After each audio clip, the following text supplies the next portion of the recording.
ओम नमो भगवते वासुदेवाय। श्रीमद्भागवत महापुराण पहला स्कंद 12वां अध्याय। श्री किशन जी महाराज का द्वारकापुरी में पहुंचना व सब द्वारका वासियों का हर्ष मनाना। सूत जी ने कहा, जब सब कोई हस्तिनापुर फिर गए तब श्याम सुंदर अर्जुन से बोले कि रथ को जल्दी चलाओ। यह वचन सुनकर अर्जुन ने रथ हाँका। जब मोहिनी मूर्ति की सेना पंचाल, शूरसेन, कुरुक्षेत्र, मत्स्य, सारस्तव और मरुंधव देशों से होती हुई चली, तब राह में सब देश के राजाओं ने आकर अपने अपने देश की सौगात वृंदावन बिहारी को भेंट दिया। वह उनका दर्शन करके अपना जन्म सफल जाना।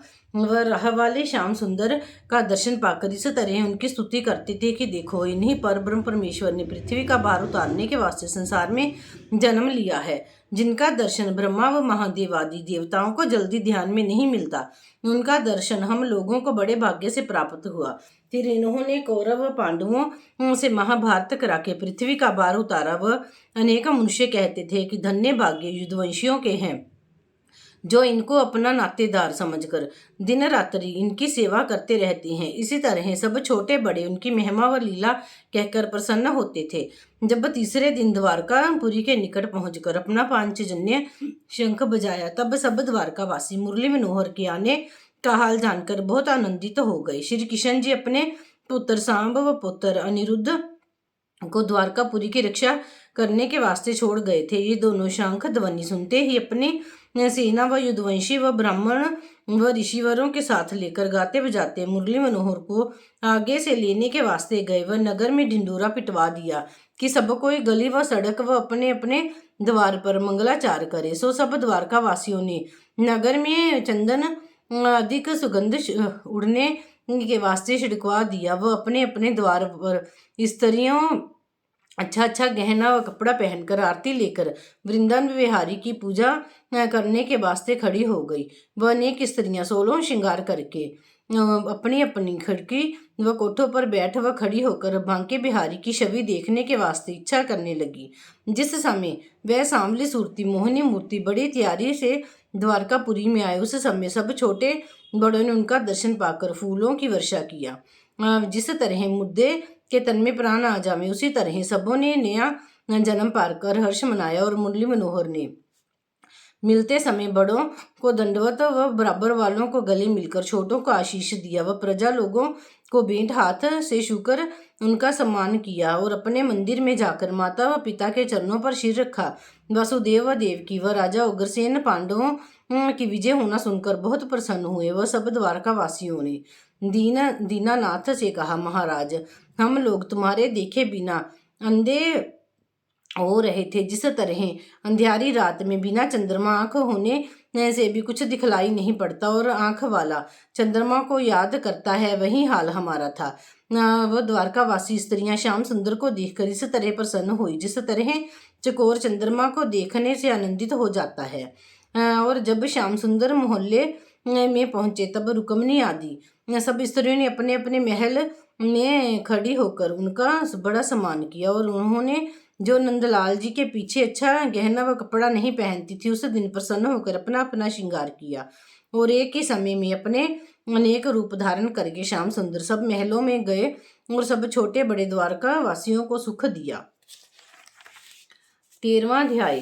परीक्षित का जन्म लेना और राजा युधिष्ठिर का हर्ष मनाना व धृतराष्ट्र और गांधारी का जंगल में जाना व मांडवे ऋषि की कथा। सूत जी ने कहा, हे ऋषि, दूसरे शास्त्र का वह पुराण सुनने से बहुत दिन में परमेश्वर की भक्ति उत्पन्न होती है। और जब भागवत की कथा सुनने की कोई इच्छा करे, उसी समय उसके पापों के 3 टुकड़े होकर एक भाग सुनने की इच्छा करते हैं, वह दूसरा जाते समय, वह तीसरा श्रवण करने से छूट जाता है, वह दूसरा धर्म यज्ञ व्रत आदि का संपूर्ण होने से उसके फल मिलते हैं। और भागवत जितना सुने उतना फल पावे। सो राजा युधिष्ठिर को हस्तिनापुर की राजगद्दी होने पर भी श्याम सुंदर के दर्शन पाए बिना कुछ अच्छा नहीं लगता था। दिन रात उन्हीं के चरणों का ध्यान अपने हृदय में रखकर राजकाज करते थे। सो तुम लोग अब परीक्षित के जन्म लेने का हाल सुनो। जब परीक्षित उत्तरा के पेट से उत्पन्न हुआ, तब आंखें खोलकर चारों तरफ इस इच्छा से ताकने लगा कि जो स्वरूप मैंने माता के उदर में देखा था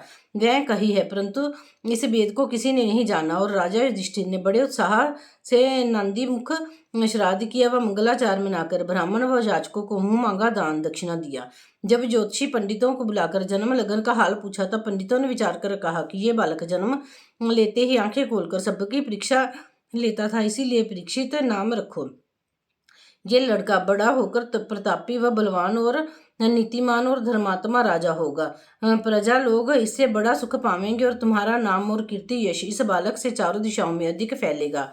वह बुद्धि और बृहस्पति व धैर्य में हिमाचल और गंभीरता में समुद्र, शूरता में परशुराम व दाता में महादेव, सुख विलास करने में इंद्र व सत्य बोलने वालों में तुम्हारे समान यह लड़का होकर राज ऋषियों में इसकी गिनती होगी। वह धर्मी व पापी व कलयुग को दंड देकर प्रजा का पुत्र की तरह पालन करेगा। वह अंत समय में जब ऋषिवर का एक बालक इसे शाप देगा तब तक्षक सर्प के काटने से इस बालक की मृत्यु गंगा जी के किनारे होगी। ये बात सुनकर राजा ने उदास होकर जोशियों से पूछा, तुम सत्य बतलाओ, किसी ब्राह्मण के क्रोध से तो नहीं मरेगा? सांप के काटने से मरना हमारे कुल में अच्छा होता है। ऐसा ना हो कि किसी महात्मा व ब्राह्मण व साधु व संत के शाप व क्रोध से मरे। जोशी ने कहा, युधिष्ठिर, यह लड़का तुम्हारे कुल में हरिभक्त होकर साधु व ब्राह्मण व महात्माओं की सेवा में रहेगा। वह मरते समय श्याम सुंदर के चरणों का ध्यान हृदय में रखकर तन त्याग करेगा।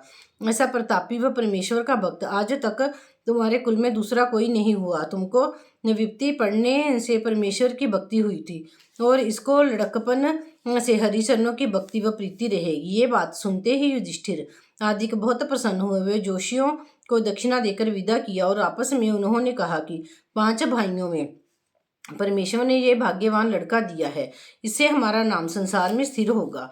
ये बात समझकर सब छोटे बड़े आनंदित हुए। वह राजा युधिष्ठिर राजगद्दी और प्रजा पालन का कार्य अच्छी तरह नीति और धर्म के साथ करने लगे, पर मन में संसारी माया मोह से वे विरक्त रहकर दिन रात यही इच्छा रखते थे कि परीक्षित सियाना हो जावे तो उसको राजगद्दी पर बैठलाकर वन में चले जाएं और परमेश्वर का भजन व स्मरण करके अपना परलोक बनावें। वह अपने चाचा धृतराष्ट्र व चाची गांधारी को, जिनके पुत्र महाभारत में मारे गए थे, आदरपूर्वक रखकर उनकी आज्ञा अनुसार राजकाज करते थे। वह उन्हें दिन रात्रि इस बात का ध्यान बना रहता था कि किसी तरह धृतराष्ट्र और गांधारी को दुख न होवे। दुख पाने से उनको दुर्योधन आदि पुत्रों के मारे जाने का बड़ा शोच होगा। धृतराष्ट्र ने राजा युधिष्ठिर की सेवा करना व आज्ञा मानना देखकर कहा, हे राजन, मैं मन से कभी यह बात नहीं चाहता था कि तुम्हारे साथ शत्रुता करूं, पर ना मालूम कौन मेरी बुद्धि फेर देता था। ये वचन सुनकर राजा युधिष्ठिर बोले, हे चाचा, दिन भर लड़ाई करके जब संध्या को मैं डेरे पर आता था उस समय ये विचार करता था कि 4 दिन के जीवन के वास्ते अपने भाई बंधुओं को मारना उचित नहीं है। कल से महाभारत बंद करूंगा। जब प्रातःकाल सोकर उठता था फिर लड़ाई की तैयारी करके युद्ध करता था, इसीलिए समय न चाहिए। किसी तरह सबसे भाग्य ने मृत्यु लिखी थी। हरी इच्छा में कोई युक्ति नहीं लगती, जो ईश्वर ने चाहा सो किया। ऐसी बात कहकर आया युधिष्ठिर धृतराष्ट्र व गांधारी का बोध करते थे और राजा युधिष्ठिर के राज्य में ऐसा धर्म था कि श्याम सुंदर की दया से प्रजा की इच्छा अनुसार पानी बरसता था और समय में भी फूल व फल वृक्षों में लगे रहते थे। वह सब छोटे बड़े आनंद से रहकर बाघ व बकरी एक घाट पानी पीते थे। जब उन्हीं दिनों में विदुर जी 1 वर्ष के उपरांत तीर्थ यात्रा करते हुए यमुना जी के किनारे मैत्रेय ऋषिवर के स्थान पर आए, तब उन्होंने ऋषिवर से दुर्योधन आदि कौरवों के मारे जाने का हाल व युधिष्ठिर का राजगद्दी पर बैठना सुनकर बड़ा सोच किया। और यह भी विदुर जी को वहां मालूम हुआ कि राजा युधिष्ठिर धृतराष्ट्र व गांधारी को अपने स्थान में सुख व सम्मान से रखते हैं। ये समाचार सुनकर विदुर ने चित्त में बड़ा खेद करके कहा, देखो, बड़े आश्चर्य की बात है कि धृतराष्ट्र का मन ऐसी विपत्ति पड़ने व राज्य छूटने व बेटों के मारे जाने में भी अभी तक संसारी माया से विरक्त नहीं हुआ। वह राजा युधिष्ठिर के यहाँ रहना ही चाहता है, इसीलिए हम धृतराष्ट्र को संसारी मोह छुड़ाने की राह दिखला देवें तो इसमें उसका भला होवेगा। अब ऐसा विचार कर विदुर जी ने परमेश्वर की इच्छा पर संतोष किया। वह हस्तिनापुर में राज मंदिर पर गए। तब राजा युधिष्ठिर ने बहुत आदर व सम्मान करके हाथ जोड़कर उनसे कहा कि तुमने हमारे कुल में श्याम सुंदर के भक्त उत्पन्न होकर बड़ी कृपा से अपना दर्शन हमको दिया। वह अपने चरणों से हमारा घर पवित्र किया। आपके हृदय में 8 पहर परमेश्वर का वास रहता है। हे विदुर जी, तुमने हम 5 भाइयों के और लड़कों के समान पालन करके बड़े दुख में हमारी सहायता किया है। जिस समय दुर्योधन आदि कौरवों ने हम लोगों को लाह को कोट में रखकर चाहा था कि जलाकर मार डालें, उस समय तुमने दया करके पहले से वहां पर सुरंग खुदवाकर हमारा प्राण बचाया। तुम बहुत अच्छा हुआ जो आप आए। कहिए, कौन तीर्थों पर गए थे?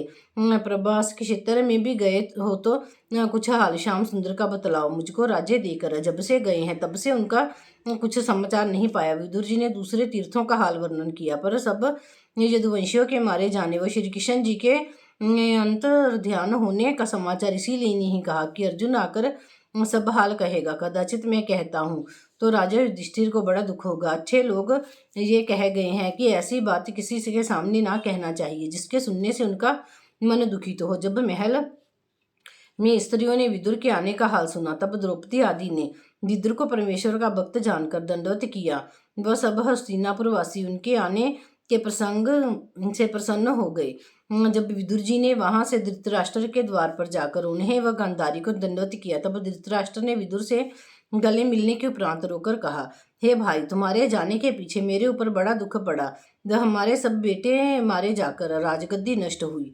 ये बात सुनकर विदुर जी बोले, हे भाई, मुरली मनोहर की इच्छा ऐसी तरह पर थी। उन्होंने पृथ्वी का भार उतारने के वास्ते अवतार धारण किया था। अब कहो राजा युधिष्ठिर, तुम्हारी प्रीति व खाने पहनने का सत्कार किस तरह करते हैं? धृतराष्ट्र ने कहा, राजा युधिष्ठिर मुझसे बड़ा प्रेम रखकर हमें अपने बाप और गांधारी को माता की जगह जानते हैं। वह अर्जुन भी हमारा बहुत आदर करता है। पर भीमसेन राजा युधिष्ठिर के पीछे मुझे दुर्वचन सुनाकर ये कहता है कि जब दुर्योधन तुम्हारा बेटा राजगद्दी पर वर्तमान था तब तुमने विष मिलाकर लड्डू मेरे खाने को भेजा व 5 भाइयों को लाह के कोट में रखकर हमारे जलाने के वास्ते अग्नि लगवा दिया। अब तुम अपना पालन हमसे चाहते हो। तुम्हारे बराबर दूसरा कोई पापी और धर्मी जगत में ना होगा। ये वचन भीमसेन का मुझसे सहा नहीं जाता और ये बातें कहकर फिर मुझे धमकी देता है कि राजा युधिष्ठिर से मेरी चुगली खाओगे तो खाने बिना तुमको मार डालूंगा। ये हाल सुनकर विदुर जी ने बड़ा खेद करके मन में कहा कि देखो, परमेश्वर की माया ऐसी प्रबल है कि इतनी दुर्दशा होने पर भी धृतराष्ट्र व गांधारी घर नहीं छोड़ते। जिस तरह लालची मनुष्य पुराने कपड़ों का त्याग नहीं करता, वह चिथड़ा उसके पास सदा नहीं रहकर एक दिन नष्ट हो जाता है, उसी तरह यह तन इनका सदा स्थिर नहीं रहेगा। बुढ़ापा होने पर भी इनको अपने तन की प्रीति नहीं छूटती, इसीलिए इनको ज्ञान सिखलाकर संसारी माया से विरक्त कर देना चाहिए जिसमें इनकी मुक्ति हो। यह बात विचार कर विदुर जी ने धृतराष्ट्र से कहा, सुनो भाई, ये बात भीमसेन की सत्य जानकर अब तुमको राजा युधिष्ठिर के घर में किसी तरह रहना उचित नहीं है। तुमने अपने राज्य भोगने के समय धर्म से कैसा कैसा दुख भीमसेन को दिया था। वह दुर्योधन तुम्हारे बेटा ने मध्य सभा में द्रौपदी का चीर खिंचवाकर नंगी करना चाहा। भीमसेन को विष देकर 5 भाई पांडवों को लाह के कोट में रखकर आग लगवा दिया। उनका सब राज्य और धन शल से जुए में जीतकर 13 वर्ष का वनवास दिया। यह बात तुमको याद होगी। अब तुम उन्हीं के हाथों से इस शरीर को सदा स्थिर नहीं रहेगा। पालते हो तुम्हारा जीवन संतान व संसारी माया मोह में बीता। अब तुम बूढ़े हुए और तुम्हारे सब पुत्र मारे गए, जिस पर तुम राजा युधिष्ठिर के घर में रहकर कहते हो कि राजा हमको अच्छी तरह रखते हैं। इतना दुख उठाने पर भी तुम्हारा मन विरक्त नहीं होता। हे भाई, हमने सुना था कि परमेश्वर की माया बड़ी प्रबल है, सो तुमको अपनी आंख से देखा कि सब बेटे व पोते तुम्हारे मारे गए, राजगद्दी जाती रही, तुम भी मरने के निकट पहुंचे और जिस भीमसेन ने तुम्हारे बेटों को मारा उसी के हाथ से रोटी लेकर खाते हो। तुमको लज्जा नहीं आती? तुम्हारी ऐसे खाने और जीने पर धिक्कार है। जिस तरह कुत्ता लाठी मारने से भागता है और रोटी का टुकड़ा देने से फिर उसको खा लेता है, वैसे ही गति तुम्हारी भी है। हे भाई, बुढ़ापा आने पर भी तुमको अपने जीने की आशा बनी है। तुम्हारा मन संसार से विरक्त नहीं होता, तुम सदा अमर ना रहोगे। इसीलिए तुमको यहाँ से उत्तराखंड में चलना उचित है। वहाँ हरि चरणों में ध्यान लगाकर अपना शरीर त्याग करो, जिसमें तुम्हारी मुक्ति बने। संसार में तुम्हारी यह गति हुई, अब अपने परलोक को भी क्यों बिगाड़ते हो? यह वचन सुनकर धृतराष्ट्र ने कहा, हे भाई, तुम सत्य कहते हो। हमारे मन में भी इसी बात की इच्छा है, पर हम स्त्री पुरुष दोनों मनुष्य आंखों से अंधे लाचार हैं। किस तरह उत्तराखंड को जावें। तब विदुर जी बोले, तुम दोनों मनुष्य को हम अपना हाथ पकड़कर अच्छी तरह ले चलेंगे। तुम हमारे भाई हो, तुम्हारी सेवा करना हमको उचित है। जब तक तुम जियोगे तब तक मैं साथ रहकर तुम्हारी टहल अच्छी तरह करूंगा। धृतराष्ट्र और गांधारी विदुर का यह वचन मानकर दोनों मनुष्य आधी रात को विदुर जी के साथ राजा युधिष्ठिर से बिना कहे उत्तराखंड को हरिद्वार की तरफ चले आए। आगे आगे विदुर जी धृतराष्ट्र का हाथ पकड़े और गांधारी अपने पति का हाथ धरे हुए चली गई। जब प्रातः समय राजा युधिष्ठिर स्नान और नित्य नियम करके माता व पिता को दंडवत करने के वास्ते उनके स्थान पर गए, तब मकान सूना पाकर बड़ा सोच करके मन में विचार किया कि वह लोग अपने बेटों के शोक में या मुझसे दुखित होकर ना मालूम कहाँ चले गए, अथवा मेरा कुछ अपराध समझकर गंगा में डूब मरे। राजा युधिष्ठिर ये बात कहकर रोने लगा। फिर उन्होंने संजय से पूछा कि हमारे माता पिता आंखों के अंधे जिन्होंने मुझे बड़े प्रेम से पाला था, कहाँ चले गए? तुम उनका कुछ हाल जानते हो? संजय ने कहा, मैं ये नहीं जानता कि वे कहाँ गए, पर विदुर जी उनसे कुछ बातें करते थे, उन्हीं के साथ वे गए हैं। ये बात सुनकर राजा युधिष्ठिर सिंहासन पर आकर बड़ी उदासी से बैठे थे कि उसी समय नारद जी वहां आए। राजा ने उनको दंडवत करके बड़े आदर से बैठलाकर पूछा, महाराज, हमारे माता व पिता ना जाने कहाँ चले गए हैं। कोई वन का पशु उनको खा जाएगा या कोई कुएं में गिरकर मर जाएंगे। उनका कुछ हाल आपका मालूम हो तो बतला दीजिए, हम जाकर प्रार्थना करके उनको फिर लावें। ये खाने पीने का दुख पाते होंगे। आपने बड़ी कृपा की जो इस महाकष्ट में हमारे पास आए। नारद मुनि ये बात सुनकर बोले, हे राजन, ये माया रूपी संसार झूठा है। जगत में जो उत्पन्न होता है वह एक दिन अवश्य मरेगा। इसी वास्ते परमेश्वर ने इसका नाम मृत्यु लोक रखा है। तुम धृतराष्ट्र और गांधारी के जाने के वृथा सोच न करते हो। दुख व सुख किसी के अधीन नहीं रहता। ये दोनों वस्तु न परमेश्वर के हाथ है। जिस तरह खेलते समय बहुत से बालक एक जगह इकट्ठे होकर संपूर्ण खेल होने के उपरांत अलग हो जाते हैं, उसी तरह नारायण जिस संसार को रचकर फिर गुप्त कर देते हैं। तुम जो उनके खाने व पहनने का सोच करते हो, यह भी परमेश्वर के अधीन समझो। जब बालक घर में रहता है तब उसे कौन खाने को देता है? जिसकी जीविका परमेश्वर ने जहाँ बना दी उसी जगह वह उसको पहुंचाता है। इसीलिए उनकी चिंता ना करो। जिस तरह मनुष्य बैल को नाथ कर जिधर चाहे उधर ले जाता है, उसका कुछ वश नहीं चलता, उसी तरह संसारी मनुष्य अपनी स्त्री व बालक व धन के जाल में माया रूपी रस्सी से बंधे हैं। जिसके ऊपर परमेश्वर दया करके किसी संत व महात्मा से भेंट करा देवे, तब वह मनुष्य ज्ञान सीखकर इस माया रूपी फंदे से छूटकर मुक्ति पदवी पर पहुंचता है। सो हे राजन, तुम धृतराष्ट्र और गांधारी के वास्ते कुछ चिंता मत करो। वह दोनों विदुर जी के ज्ञान सिखलाने से विरक्त होकर उनके साथ हिमाचल पहाड़ के दक्षिण सप्त ऋषिवरों के स्थान पर चले गए हैं। वहां जाकर हरिचरणों का ध्यान करके आज के 7वें दिन अपना तन त्याग करेंगे। अब उन्होंने संसारी माया तजकर अपने शरीर का भी मोह छोड़ दिया है। इस समय तुमको उनका फेर लाना उचित नहीं है। सोच उसके वास्ते करना चाहिए जो हरि भक्त से विमुख हो, और जो मनुष्य संसारी जाल से छूटकर परमेश्वर का ध्यान करे उसका सोच करना वृथा है। इसीलिए तुम कुछ चिंता ना करके परमेश्वर को सबका मालिक समझो। ये बात कहकर नारद जी वहां से चले गए और राजा युधिष्ठिर को धृतराष्ट्र और गांधारी के जाने का सोच छूट गया। नारद मुनि के उपदेश से संसारी व्यवहार झूठा मालूम हुआ। इतनी कथा सुनकर ऋषिवरों ने सुत जी से पूछा कि विदुर जी को धर्मराज का अवतार कहते हैं, उनकी कथा किस तरह है, कहिए। सुत जी ने कहा, हम विदुर का थोड़ा सा हाल कहते हैं, सुनो। मांडव्य ऋषिवर को झूठी चोरी लगाकर किसी राजा ने फांसी दिलवा दी। जब ऋषिवर को धर्मराज के पास ले गए तब ऋषिवर ने धर्मराज से कहा कि हमने आपकी जानकारी में आज तक कोई बुरा काम, चोरी आदि नहीं किया था। कौन पाप करने के बदले हमको फांसी दी गई, इसका हाल कहो। धर्मराज बोले, तुमने लड़कपन में एक टिंडी के कांटे की नोक पर टिड्डी को कांटे की नोक पर उठाकर मार डाला था, उसी पाप के बदले तुम्हें फांसी पाई। ये बात सुनकर ऋषिवर बोले, हे धर्मराज, लड़कपन में पाप व पुण्य का ज्ञान नहीं होता, ज्ञानता से बहुत धर्म होता है। उस पाप का दंड ना देना चाहिए। तुमने मुझे बिना अपराध फांसी दिलवा दी। इस वास्ते हम परमेश्वर से चाहते हैं कि तुम दासी पुत्र होकर 100 वर्ष तक मृत्यु लोक में रहो। इसी शाप से धर्मराज दासी पुत्र होकर 100 वर्ष तक संसार में रहे। धर्मराज जब तक विदुर के अवतार में जगत में थे तब तक सूर्य देवता ने धर्मराज का काम किया था। इसी कारण विदुर को परमेश्वर की भक्ति बनी थी। बोलो श्री कृष्ण भगवान की जय। श्रीमद् भागवत महापुराण की जय।